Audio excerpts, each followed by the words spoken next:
Hello friend, કેમ છો બધાય? કડવા લીમડાના પત્તા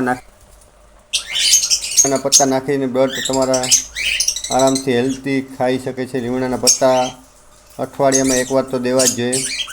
તમે જોઈ શકો છો, આ જોડી વ્હાઇટ ફેસનો મેલ છે ને પલમાં ફિમેલ છે ને આ જોડી પણ લીમડાના પત્તા ખાઈને ઉપર આવીને બેસી ગઈ છે.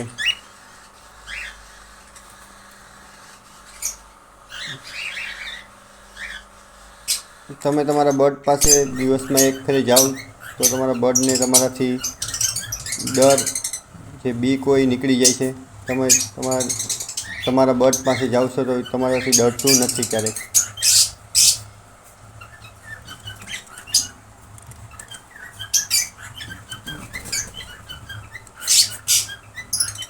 દિવસમાં એકવાર તો તમારા બર્ડ પાસે તમારે જવું જ જોઈએ.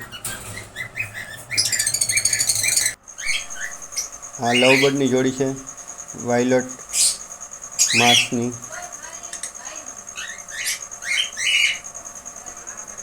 વાયોલેટ માસની લવબર્ડની જોડી છે. એના બોક્સમાં પણ જોઈ લઈશું આપણે. એના બોક્સમાં જોયું તો એના બચ્ચાને પોટીની ચાંચમાં ચોંટી ગઈ છે, તો એને થોડીક નિકાળી દઈશું, કેમ કે એની પેરેન્ટ્સને ફીટ કરવામાં બહુ તકલીફ પડે છે. તો અમારે બર્ડના નાના નાના બેબી હોય તો એના બોક્સમાં ચેક કરી લેવું દિવસમાં એક ફેરે, પોટી કે તેની હેલ્થ બરાબર છે ને. અહીંયા પણ જોડી છે, વ્હાઇટ ફેસનો મેલ છે, અલ્બિનોની ફિમેલ છે. આલ્બિનોની ફિમેલ છે, વ્હાઇટ ફેસનો મેલ છે.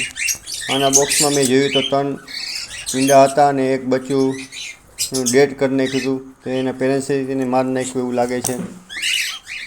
જો પગમાં એને લોહી નીકળેલા છે.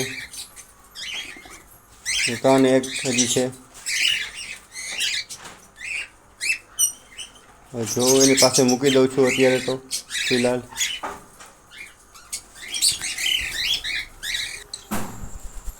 આ મારું હેન્ડ ટેમ બર્ડ છે.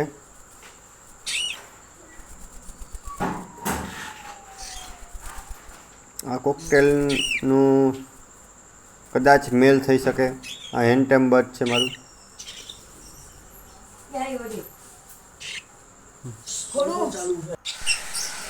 આ 4 નાના નાના બેબી બોક્સમાં આરામથી મસ્ત હેલ્થ સાથે બેઠા છે. એમાં એક તો અલ્બિનો છે. વાવ!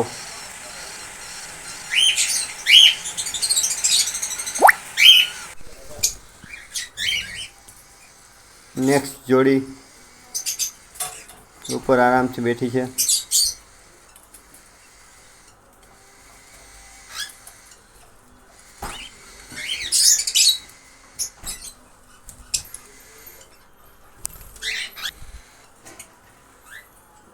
આના બોક્સમાં પણ જોઈ લઈશું કે શું કરી રહી છે. ફિમેલ મેલ બે અંદર જ છે, તે પોતાના ઈંડા સેવે છે.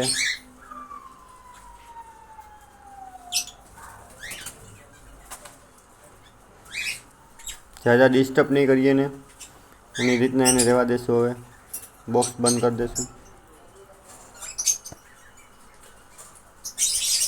પોતાના ઈંડા છુપાવે છે કે કોઈ લઈ ન જાય એટલા માટે.